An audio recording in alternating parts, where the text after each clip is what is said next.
video going viral about a girl who used to live beside Hotel Cecil. This is the infamous hotel that is freaking haunted, and as someone who used to live across from that hotel, let me tell you, everything around there is haunted. I'll tell y'all a story time. I'm not going to use my roommates' names for privacy reasons because we don't talk anymore. Anna and Alana, okay? That's what they're going to be named. So for the summer, me and my roommates wanted to check out LA. We're originally from Toronto, and I'm a singer-songwriter, and they were two dancers, and we were like, let's do LA. The first weird occurrence is when Anna told me that she looked outside the window and she saw a ghost, like not a real person, standing outside of the ledge and jumping. There's two rooms. There's one with a queen-size bed, and there's one with a single-size bed across the loft. So me and my friend Anna were like, okay, cool, we'll take the queen and you take the single because you like your privacy, whatever. So Alana slept alone in a room across. Now she came into our room super shook up one night, didn't tell us what happened. She was like, we'll talk about it tomorrow, but she just came into the room and slept with us. Alana the next morning was telling us how she experienced a ghost approaching her in the middle of the night, held her down in her bed, and was like, jump out of the building. Now our building windows didn't have any screens or whatever. It's like room, world. So you could literally jump out of the window if you wanted. Now we were like, okay, that's weird. Whatever. But my roommate, Anna, who was sleeping beside Alana that night, was like, I felt like there was something on top of Alana while she was sleeping. And in my dream, I was trying to pull the demon off of her. Now this is important for the next part of the story. We were like, okay, that's weird. Mind you, Alana was so shook up one night that when me and Anna came home, Alana was gone. She packed her bags, didn't even tell us where she was going, left. So now me and Anna are alone in this apartment, and we didn't know if Alana's story was real. We're like, maybe she was just using this as an excuse to leave, whatever. But then this happens. So now this night, I have a horrible dream, just like Alana described, except this time, this lady, this ghost lady, is sitting across from me on the bed while I'm looking at Anna. So it's like a waking dream, kind of like sleep paralysis, where this ghost lady looks at me and she jumps on top of me after asking me to jump out the building, but I say no, and she starts choking me, starts like literally trying to kill me, as if she's almost trying to possess me or something. I finally wake up from the dream and I'm like pushing Anna, like, wake up, wake up, wake up. I'm freaking out. I don't tell her what I dreamt about. I just said something weird happened. Can you please watch me while I fall asleep because I'm freaking out. I won't be able to sleep. Now me and Anna are like, oh my God, Alana was not joking. We need to get the fuck out of this apartment. So we end up like moving out, packing our stuff. I still haven't told her what I dreamt about. So me and Anna pack our things, and when we pack the car, I look at Anna and I'm like, Anna, I need to tell you what this dream was about. Remember how I told you that Anna was the one who actually saw a ghost standing outside the building? I explained to her that there was a ghost sitting at the edge of the bed, and without wasting a beat, she describes exactly what this ghost looked like. She couldn't have known, but she knew exactly what she looked like. Please tell me that this wasn't the same ghost standing outside the building that jumped in front of Anna, and the same ghost that went up to Alana and freaked her the F out and then tried to come into my dream and kill me. It's literally true that Hollywood is the devil's playground. Oh yeah, and while we're on the topic of Hollywood and Los Angeles, California, and the madness you're going to see, another thing I'm going to talk about is a canon event.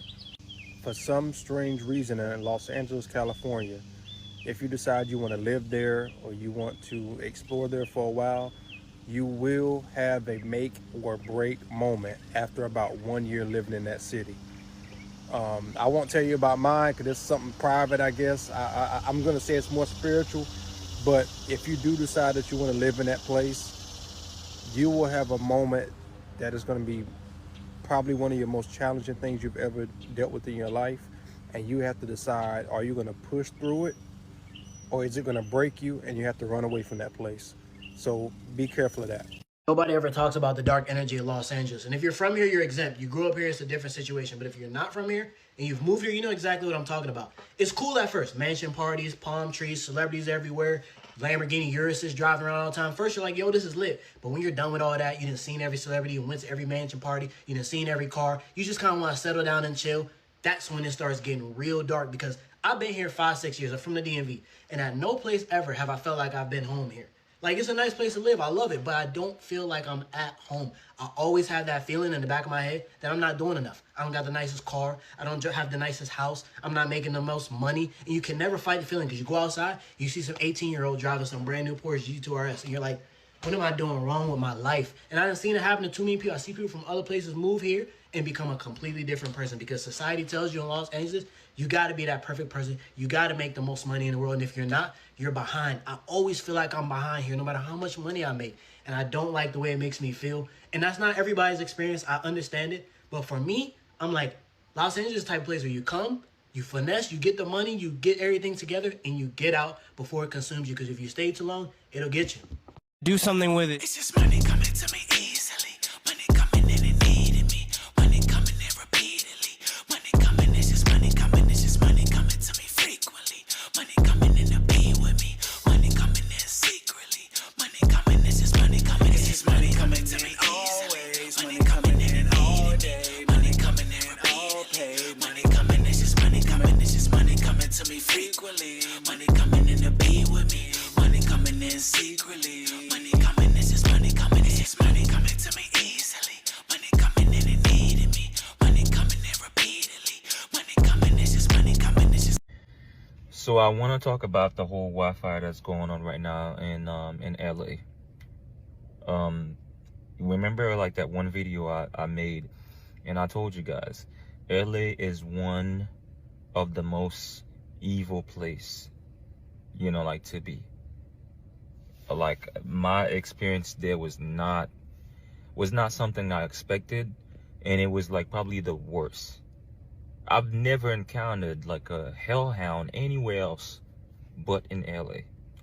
So what that means to me, there's a lot of exchange that's being done there. A lot of people are selling their soul, selling themselves for you know, fame, money, you know, all of that. And then they kind of like opening like doors like to different beings to actually walk right in.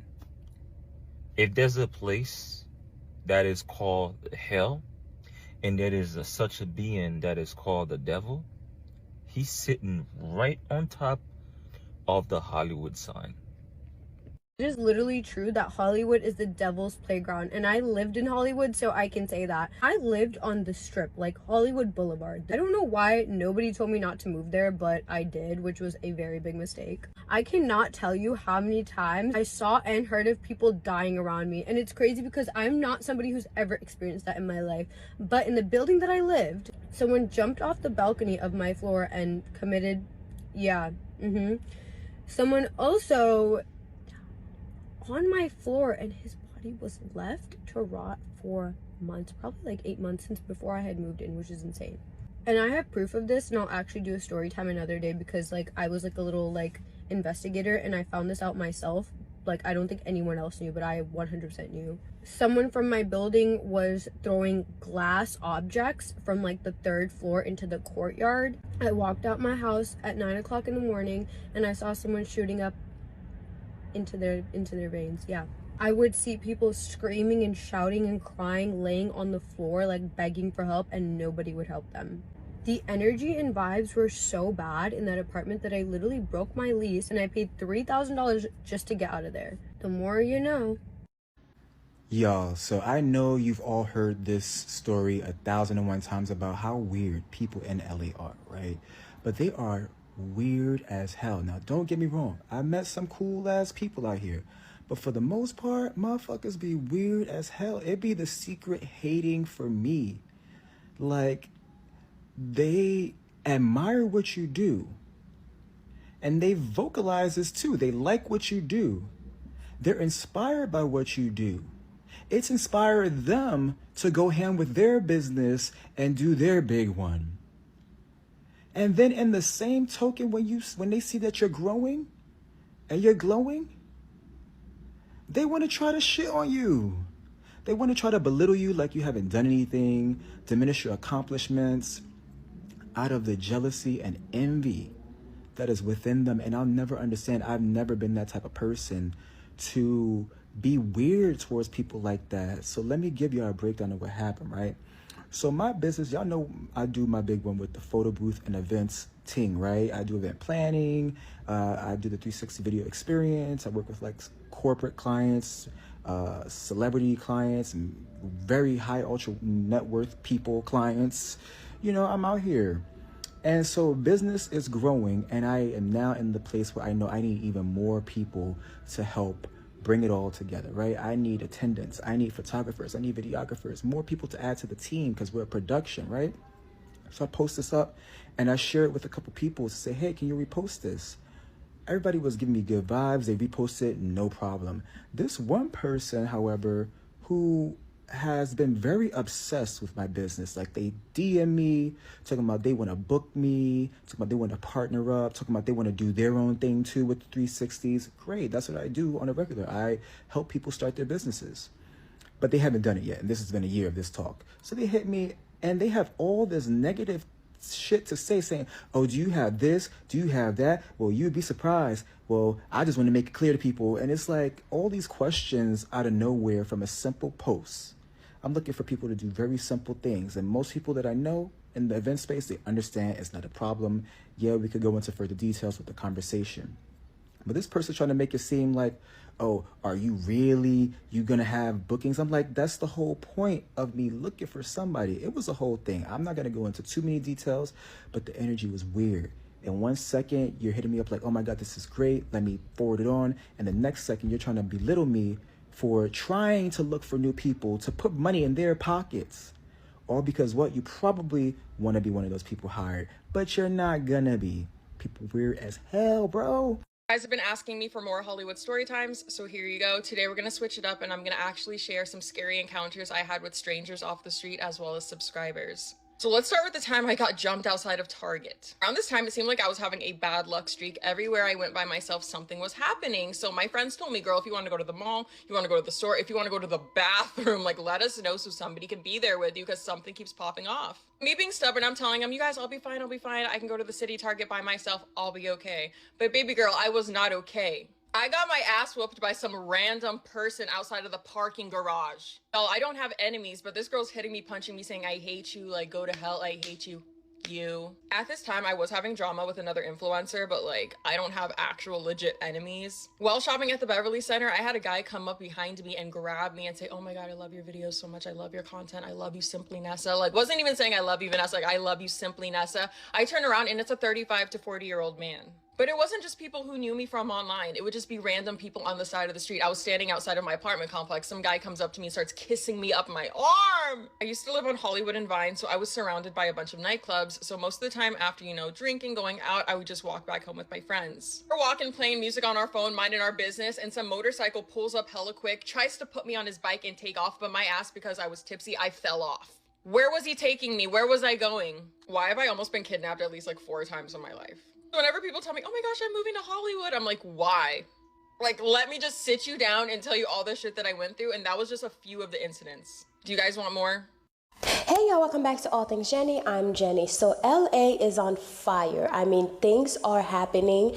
People are losing their homes. A lot of people are unalive because of the big fires that are in LA.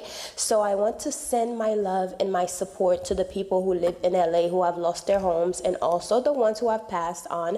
I send big hugs and support to the families of the people in LA. And if you are one of my subscribers living in LA, I hope that everything works out for you. I hope that, you know, your house is safe and you're safe with your family. But in this video, we're talking about the dark energy that surrounds LA. And people are sharing their experiences living in LA and how dark it is and how, like, demonic. In my opinion, LA is literally located in the devil's booty hole. I mean, LA is so demonic to the point where the energy is so heavy, and you have. It is literally true that Hollywood is the devil's playground. This is like so fucking true. So when I lived on like the Hollywood side, like Hollywood and Highland, like close to Hollywood Boulevard, I used to live in a house up there in the hills, right behind the boulevard. And dude, I wasn't at that one long, but it was like so fucking crazy. Like, just the energy around there, the energy of the people, the energy it sucks out of you. The city, its fucking self. Like, you literally feel like you're in the Twilight Zone. Like, nothing feels fucking real right around the boulevard right there. And like, it's fucking crazy. And people are always like, oh, well, West Hollywood is better. West Hollywood is better. Aesthetic-wise, West Hollywood is better. But it's still fucking haunted. The house I lived up in the hills in West Hollywood behind Saddle Ranch off of Sunset Boulevard, that bitch was so fucking haunted. It's so haunted that I took items from the house I lived in because I felt like I was attached to the spirits there, because they would literally come and talk to me. This rug is from there. Some of these crystals I have are from there, like that haunted property I lived at. And I swear to this day, some of the spirits and like entities that we had like interactions at that West Hollywood house, they come to this house, bitch. They're on those items.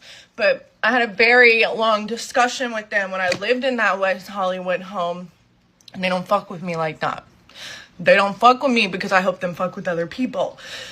But that's besides the fact. It's very true. Hollywood has this like dark energy. And I really think like all these people that go to that city to chase their dreams, it's just the energy that the city's giving off. It wants you to come. It wants you to come.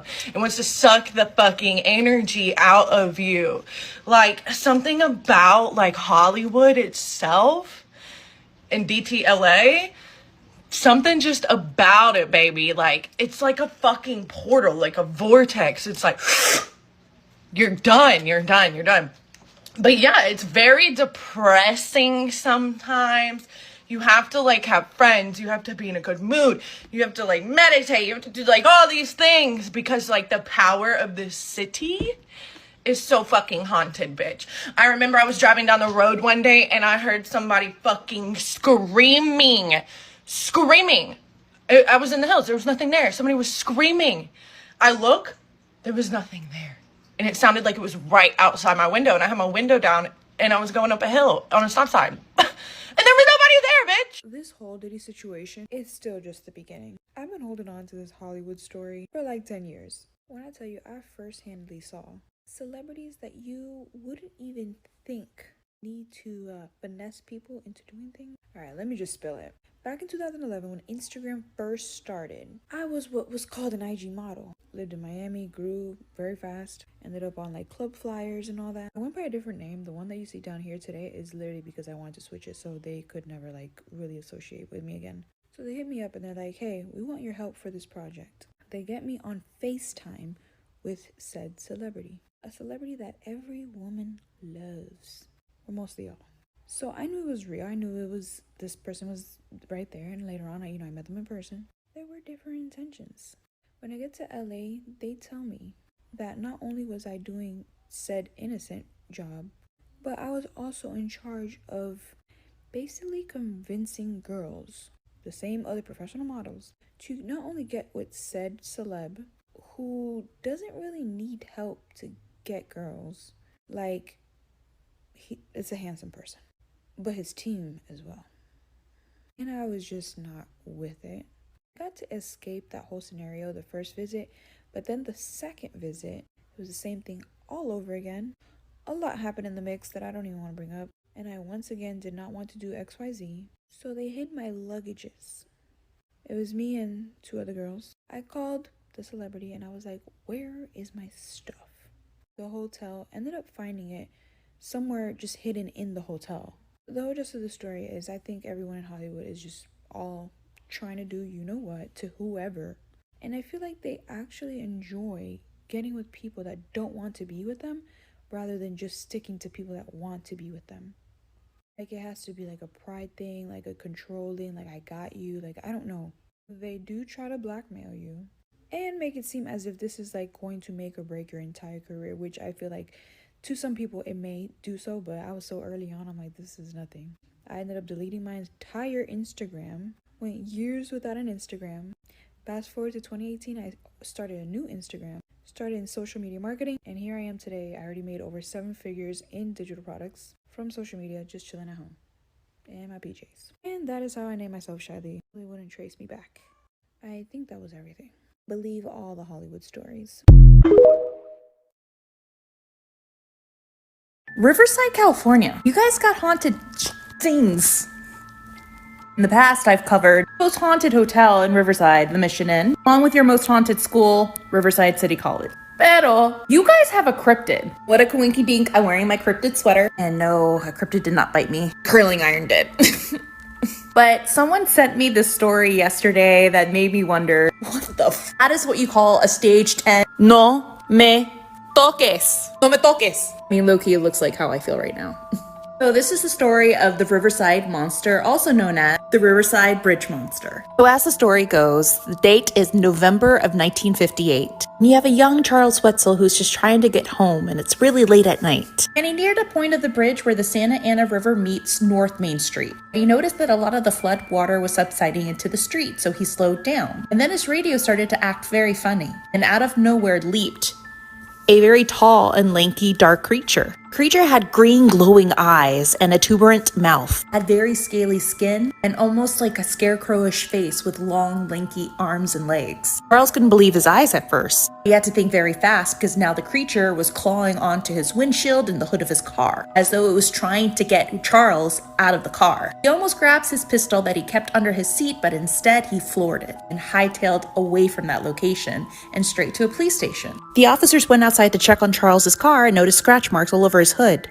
So then the next day, the police officers went back to the location where Charles had seen this creature with bloodhounds, and they couldn't find anything. Surprisingly, another person later that night caught wind of the same creature at the same location. But ever since then, the creature hasn't been seen, apparently, until 1970. And that was his final and last whereabouts. And ever since that horrific incident with that creature, Charles Wetzel refused to drive in and around that area late at night by himself. Have you heard of the Riverside Monster or the Riverside Bridge Monster? Let me know in the comments. Stay haunted and weird like a muff. Just stay haunted, Riverside. And just know, they have this lingering around.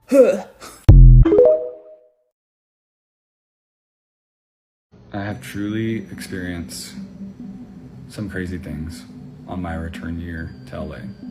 My first year being here was a few years ago.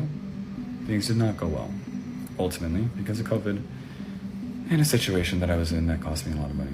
And it was something that I couldn't really have prevented. But here we are in 2023, where I gave it another chance. More realistically, I came like a few months before the end of the year last year, but there are some crazy stories.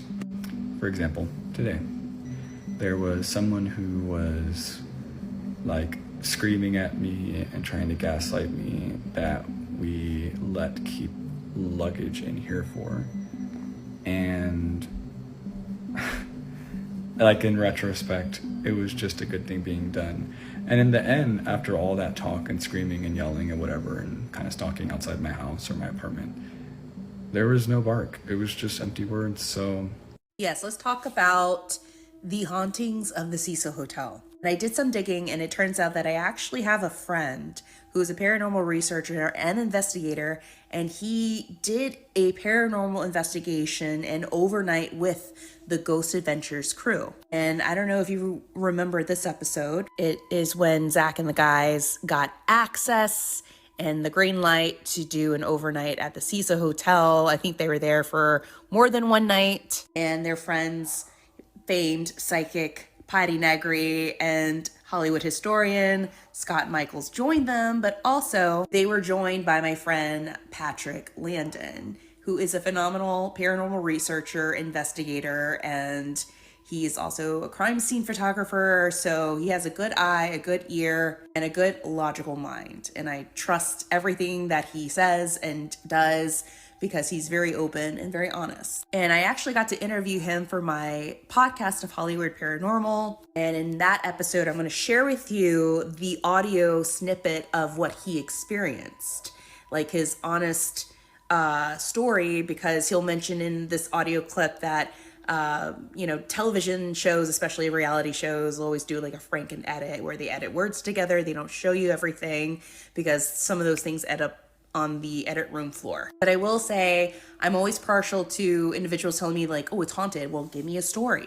And I can never get someone to give me a ghost story because it's always something along the lines of, well, I have a creepy vibe, or I felt a sense of darkness. I can never get a story of a full body apparition or anything else. But Patrick is pretty much the only person I know who had an actual experience, and this is what he experienced.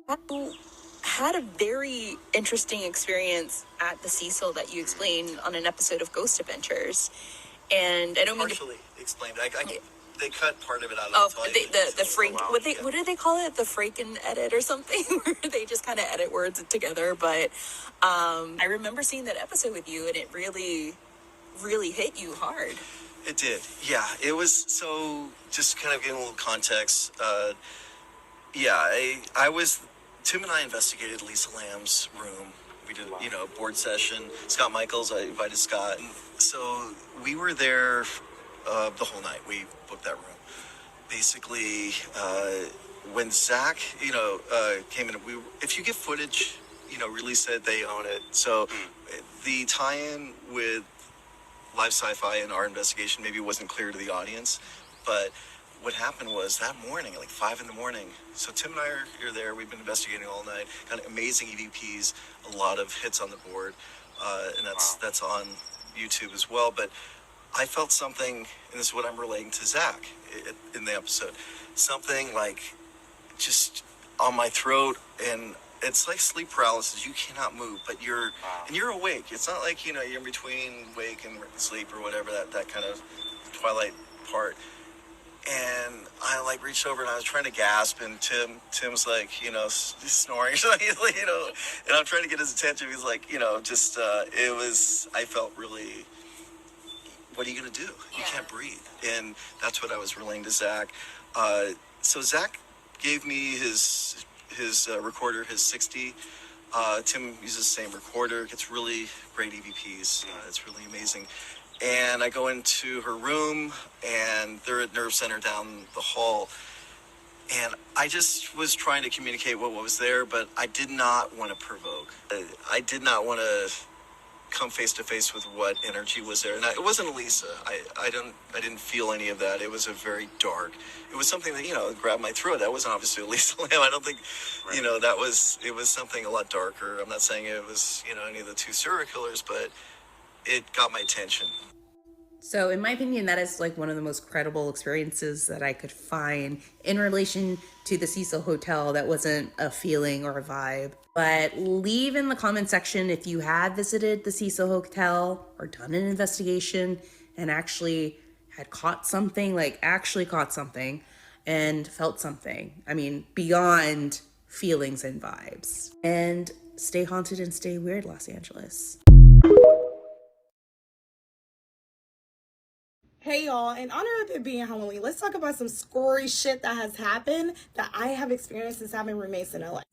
My roommate actually pulled out a knife on us the other day, and I just want to say we don't really know how it got here. Beginning, I moved to LA about 2 years ago, and I needed a place to stay. So when you move to LA, no one talks about how hard it is and difficult it freaking is to find an apartment.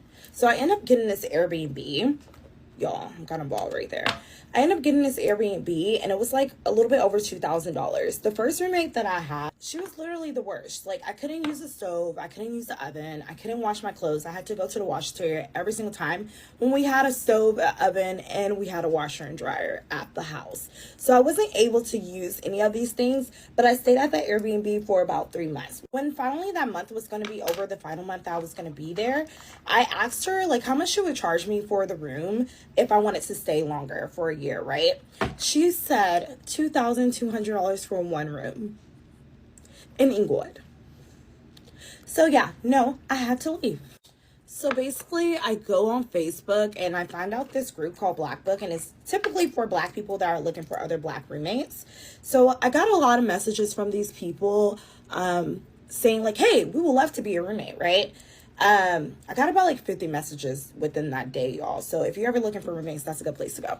But anywho, so this girl messages me, and she looks mixed. And she's like, hey, like, I'm definitely looking for a roommate. Do you want to come by the house and check it out? And I'm like, okay, yeah, sure. So when I get to the house, a white lady opens the door, and I'm immediately confused. I was like, is this not a Black person in the house? Like, I'm so confused. And the girl that I was talking to, like I told y'all, she looked mixed, like Black and like Asian or something. So then I meet the rest of the roommates, and they're all white, like literally all white, and which is fine. Like, I don't have any problems with that. But then there was this one Black girl, the Black girl that messaged me, and she was married to a white man, right? And I promise you guys, this is all gonna make sense once I'm done with this story.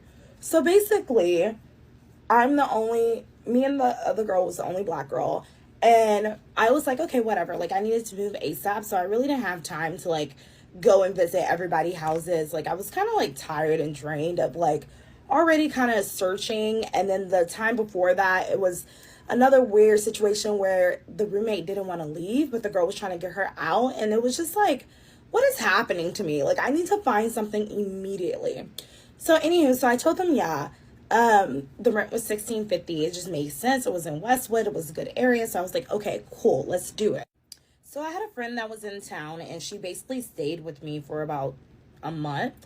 And she was like basically telling me that everything that the girl, her name was, let's say her name was Kayla. My name is Shayla, that's funny. So Kayla was basically telling my friend everything that was happening in the house. And she was like, Becca, which is the white girl that's at the house, and she's like the main leaseholder. She said that Becca was basically a racist. Why would she want me to live in this house with people that are racist? Like, I just don't understand, right? So randomly one day, I hear her like screaming, hollering. I hear Kayla screaming, hollering in the room. And I'm like, what is going on? And she's like, you forgot the fucking charger? I can't believe you forgot the charger. My phone needed to charge. What the fuck? Mind you, Kayla is fucking black, okay? So I was confused. Like, what the fuck? She's saying that this girl is a racist. And I'm like, you're kind of acting like... She was like, yeah, because she was saying that Becca was like a typical white girl, right? And I'm just like, you're actually acting like a typical white girl. So I was confused. I was confusion all over. So I hear her like screaming, and she's like cursing out her husband. By the way, her husband is white. I told y'all that earlier. She's cursing out her husband, and they're like literally going at it. I hear shit being slammed, and I'm on the phone with my sister. I'm like, yo, they're fucking arguing and fighting. I don't know what the fuck is going on. And she was like, bitch, stay in a room, mind your business. Like, don't even go out there. What did my ass do? Go out there, check on her. And she's like, I'm fucking divorcing him. You don't understand. I fucking hate my life. Yada, yada, yada. And like, these people were like crazy because she was like getting wellness checks like at least once a week. So I'm like literally telling Kayla, like, calm down, like, it's okay. Like, her husband basically had a really good job and at SpaceX, and he was like taking care of her very well. And so she didn't have to do anything but go to her theater class and like live her best life. Like, she was living her best life, but apparently this guy wasn't a good guy to her. So then one day I'm at my friend's house and I receive a call from Kayla, and she's like crying, like manic at this point. And I'm literally like, Kayla, like, what's going on? Like, is everything okay? And she's like, I'm leaving him. I'm over him. I'm over his shit. He keeps cheating on me. I'm not doing this shit anymore. And I hear them in the background, like, literally screaming at each other. And, like, it sounds toxic, like a crazy DV relationship, right? So I'm like, oh, my God, like, I'm not home right now. And I probably won't be home until tomorrow. Like, I'm staying a night at my friend's house. Like, try to calm down, try to get away from him, and like just make sure you're safe, you know? Like, I don't want y'all to like do anything crazy. Y'all, why the fuck did she's literally like, this girl was beating his ass. My other white roommate walk in, and she's like clawing at him, like beating his ass on top of him, like straddled on top of him, beating his ass. And my roommate like said that he went to and try to pick her up because he didn't want her to like injure him so hard, and he was already like scratched up and bleeding. So she picks him up, and then she claws his face, and then yeah, they were kicked out after that. So I would say that the craziest part of it all was that literally when I got back to the house to like check on everyone, Kayla has so many knives lined up on the side of her. It looked like she hasn't been sleeping all day. And then on top of that, she looked like she was ready to either hurt herself or hurt someone around her. And that was not okay. And so they all literally left. And then we get a new roommate. And this guy is different. But at least he wasn't like on DV different. Like, he was just like from the UK, like trying to figure it out. he was about to get married to this girl and he needed papers. So he was like just really focusing on that. And he had like a little small job that was at UCLA. So he ends up leaving too. And I'm going to have to do another video and explain to you all the guy who pulled out a knife. But until next time, bye.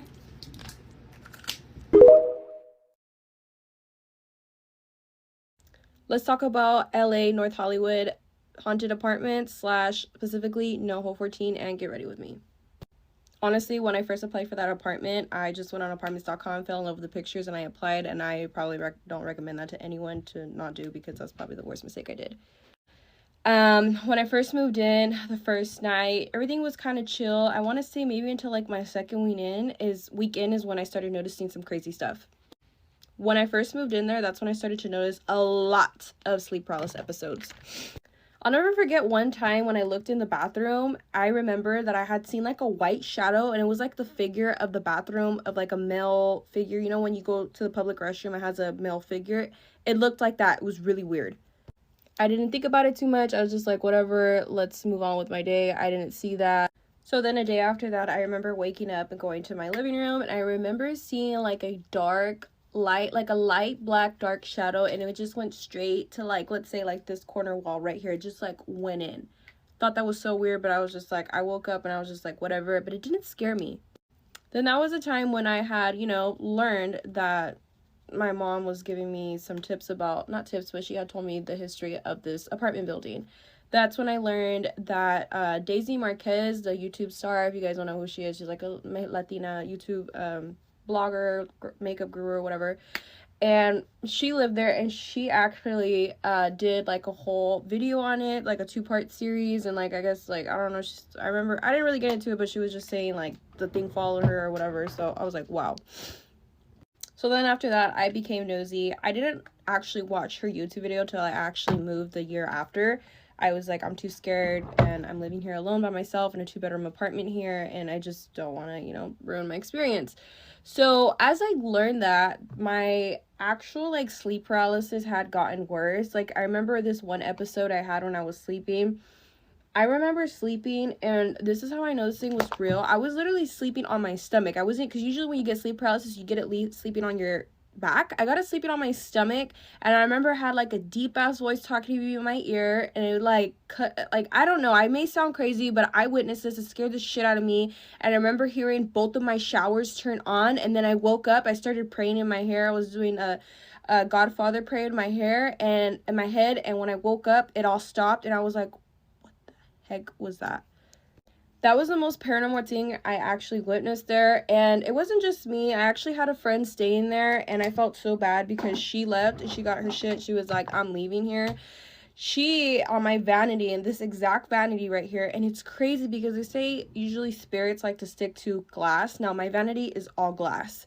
She left her glasses on my vanity, and she said that her glasses were like squeaking and they were moving on its own, and she got creeped out and she left because they were literally doing like, I don't even know how to do it, but it was like it was moving on its own, like this was moving on its own. But I don't know if my side of the apartment was exactly like targeted for that, just because like my apartment, I was living on the 6th floor, and my apartment was kind of facing towards the morgue. So I don't know if, you know, there's just like things going on in there, and they just come into the apartment building, especially where I'm at, because the morgue is like right here. This is the building. I was on this side, and I was on the 6th floor. So, and I know where things go down in that apartment is the 13th floor. I learned from articles that a plane crash had happened in that building in the early 2000s. And someone had committed suicide because he was hearing voices, and they found him dead like in 2012, and he was an entertainment industry executive. So yeah, a lot of things have gone down there, and people actually used to back in the day like jump off the roof from there and kill themselves. So yeah, so you got all of that spiritual history, and you got the morgue from whatever spirits those are coming from, and dead bodies those are coming from whatever story lives they had coming to the apartment. So, and I actually remember when I was putting my Christmas tree that year that I moved in, I will never forget that I remember hearing like gibberish language like right next to my ear, and I was listening to music, and I stopped it, and it was like I don't know, it was just gibberish, and all I hear was like, it was crazy. I was like, okay, and that day too, I left and I went to my boyfriend's house. I was like, I couldn't even finish decorating my damn Christmas tree. And I hated it because I really wanted to like that apartment because I really liked the location. It gave beautiful views. I had a 2-bedroom luxury apartment. Like, it was awesome. It honestly just all made sense in the end. And like, as I was just doing more research on the building, there was just a lot of a lot of just suicides, just a lot of things. Things go down at the 13th floor, but things went down on the 6th floor. So, and that's number 6. And I know No Hole 14 is not the only like victim of like tenant experience stuff like this. This is like all over LA. If you know anyone or you personally lived in No Hole 14, let me know in the comments, because like I really want to know like your experience, your like input onto like this, like, you know, LA haunted things. I feel like all of LA honestly is really just full of like spiritual like history, and just like a lot of people, I know I'm not the only one that has experienced like crazy shit in LA, but yeah, I don't know. And it just all made sense, and it just really is like shocking to me. Like literally, it's just like really shocking to me. And like like me having in a haunted apartment, moving from, you know, a really small town was like the last thing I was looking forward to moving out here, but it happens.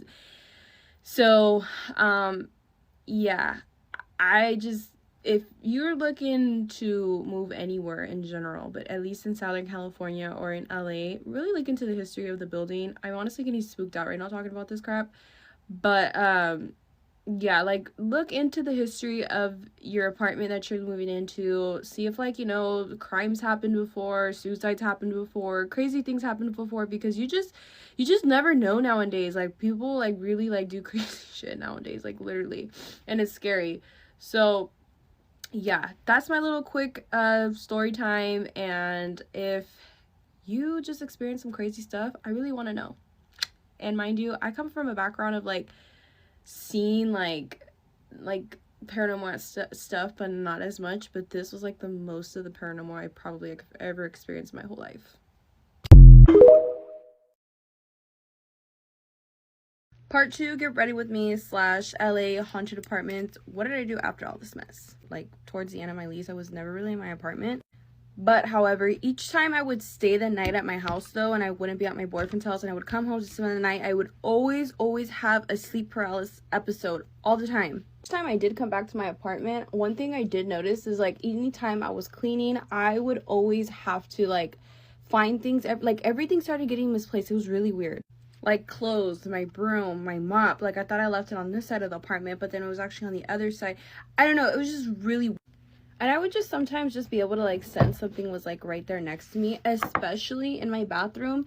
And I don't know what it was, but it was just like something with the bathroom is where I always found like mainly like my activity, or where I just like felt like uncomfortable in my apartment. Even the fact that, like, you know, my friend's sunglasses getting moved on my vanity. The bathrooms, they have glass mirrors, obviously. Spirits tend to like to, you know, stick to anything glass or anything that's a mirror. So I just found it really weird how anything that was weird that was going on was happening where glass happened to be. And my side of the apartment and where my bedroom was at was on the Angelino morgue side. So I don't know if it was just like the spirits that were lingering around the apartment, or if it was just like, you know, coming from over there to over here. And it was funny too, because now that I think about it, that was the first sighting I seen, where I started to see an action. That's where I seen my first shadow. And it was literally like it walked across. Like I remember it was like my bathroom. So I had in my bathroom, I had a shower and then I had a tub. So I remember it like came out of like my shower stand, and then like it went like, and it was like they would always go to like the corners. So I don't know much about spiritual world. I never got into it like that, but I don't know if like a spirit, when you see it, and like if it goes to a corner, if it means something, it would always go to a corner. Even when I seen it go into that corner when I woke up that morning, acting coach at her house in Glendale, she said she had encountered something like that her home that she was renting was haunted, and that in her self-tape, the ghost was talking in her self-tape. Like, I couldn't believe I was spending $3,300 on a 2-bedroom apartment, that there was bums all over my apartment, like all over. This freaking eyelash is freaking bothering me, like all over the freaking apartment. going to Target was not even a question. Like, I love Target runs. Like, I come from a town, like, you know, where I could go to a Target any time of the day. I don't have an issue with anything going to my Target. And if I were to go to Target after 8 o'clock in North Hollywood, man, I would have someone follow me around the store, someone follow me. Let me not even get started how it got freaking followed inside of my apartment building, and there was no security. A luxury apartment, no security. I don't know, my makeup is pissing me off and so is my eyelash, but all I gotta say is LA is just LA, and it's sometimes like not really like that dream that everybody really thinks of it. From, you know, me having to deal with this haunted bullshit, to my coach dealing with the haunted bullshit, to not being able to go to Target whenever the hell I want, to getting, you know, harassed in my own damn apartment complex where I spend all this money for and they don't give a crap about. It's just so like complicated to live out here. It's beautiful, it has its things, it has its promises, but it really it's what the hell you make of it, just like what the hell I make of this damn makeup look today and my hair. But yeah, this whole city's fucked up with all of its spiritual world and stuff, but that's what makes a city, right? But like I said, in this part 2 series, that's everything that happened once I left that apartment and stuff like that. But I don't know, just really look into your apartment history, really see. It's honestly kind of interesting because it's like, you know, at least the spirits are like, you know, still there in spirit. That's the best you can do, I guess, is once you deal with creepy shit in this world. But yeah, LA. So I decided to make this video not because of the fire in LA, but because I recently just saw this movie that is based in LA, and it really had me thinking about all the stuff that I have been seeing about LA and all the dark energy and, you know, people finessing each other and people moving there for a chance to become a superstar or a model or something. So when I was watching the movie is called The Neon Light Demon, and Keanu Reed, I think that's his name, is in the movie also. You know, the guy from The Matrix, the main character, Keanu Reed. Anyway, so this movie was about this young girl who wanted to be a model. She moved out of a small town, moved to LA to become a model. She's young, she's like 17, so it's like the perfect age because people in LA, you know, they love them young. But anyway, so the girl ended up befriending these other girls, or these other girls befriend her, but they're like the Kardashians. So basically, they're not like big names, but they will do anything for money, right? Anything for fame. And the first people that come to my mind are the Kardashians. So what happened is, because the girl was talented, the young girl that moved, her mom had passed on. She didn't have anybody to even sign the papers for her, so she would have to forge her parents' signature because she didn't have anybody. She ended up renting a room from Keanu Reeves. He was like the place that she was living. He was the landlord. So he ended up wanting to basically all word her in the room that she was renting, and you know, with a knife at knife point or gunpoint. Knife point. It was a knife. But the thing is, I'm not sure how she was able to like dream about it. She dreamt about it, that it was gonna happen, and then she actually listened to her guts. So because she saw it was gonna happen, she ended up calling her friend, one of the girls that wanted to, you know, are jealous of her because she's such a, you know, she's young and she's a great model. My phone's about to die, so I'm gonna hurry up with the story. So she called one of them. The girl was house sitting for someone, so she was like, oh, you know, come over, stay here. And while she was coming over, she came over and the girl tried to make a move at her, thinking that she liked her for some reason.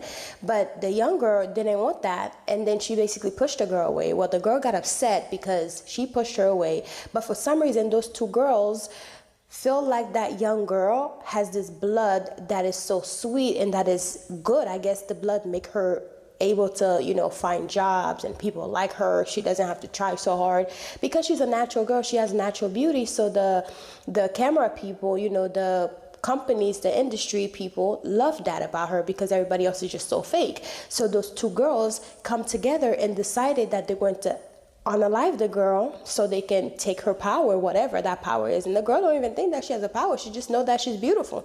So anyways, they ended up unaliving her because the lesbian girl who liked her, she's a lesbian, she is into like necrophilia. So she worked at a morgue, so she will do like the unthinkable with the bodies, right? So weird. So she was thinking that if she unalived that girl, not only can they drink her blood, consume her, but she can also keep her body to do the unthinkable. When I tell you these people in LA, because to me, movies are basically things that are happening in real life, so they put them in movies because life imitates art. In my opinion, life always imitates art. So usually whatever is in a movie is because it's either has happened or it's in someone's sick mind. Whatever it is, like horror movies, it's usually in someone's sick mind to create. Oh shucks.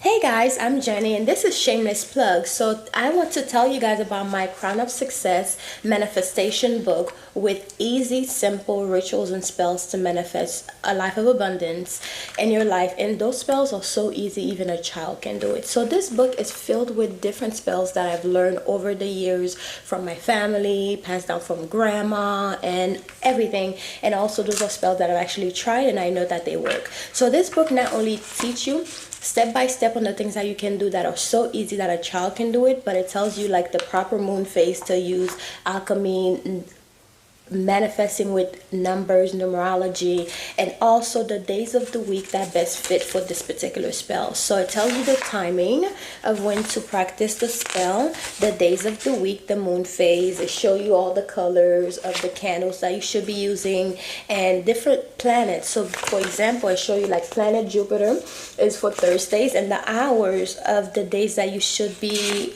doing the spell. So this is an easy road opener spell. So I know a lot of people like to do like different spell work, but if your roads are blocked, of course your spells are not going to work. So it's good to unblock yourself first and then start using the spell, especially with the new years and the new days to come. And also I have some amazing spells in here. This is a powerful quick money spell. So if you're in a bind for some money and you're just trying to get some money, and I even have some easy powerful spell to win Game of Chance. So if you are a gambler, now I don't promote gambling, but if you are a gambler and you're just trying to make some money and trying to make sure you win, these spells will definitely help you. It tells you the best days to do it. So it says the best days to perform this spell is on a Thursday, Jupiter day. Jupiter is the planet of good fortune, luck, and expansion. Jupiter is the best day to perform spells that boost luck and increase your chance of success in any game of chance or any money spell, period. It has a list of so many spells that you can incorporate in your life with this new year to bring prosperity. And I even put some bonus spells on here, which for Saturday is a day to do like protection work. So I have a spell for like send back to sender. So I put some bonus spells on here, and then a protection with Archangel Michael. So there's so many spells on here. Removing the evil eye spell, so you can remove evil eye in your money and also in your everyday life. New Year home blessing spell, and I know it's been a few days since the new year started, but you can always do a home blessing spell any days of the week. As long as you need it, you could do it. So anyways, guys, this is my book. It's called Crown of Success by Jenny, and it's available on Amazon, the ebook and also the physical copying. So please grab a copy if you're interested in supporting this channel. This is a way to support the channel and to support me as well for putting out, content every day for you guys to enjoy. So I hope you guys enjoyed this book, and I hope you go and grab your copy, whether it's the ebook or the physical copy. I say have a physical copy, but it's really up to how much your wallet and what you can afford. So anyways, I'll talk to you guys later. Bye. Mwah. This is a shameless plug, so just check out my channel. Okay, love you guys. Mwah.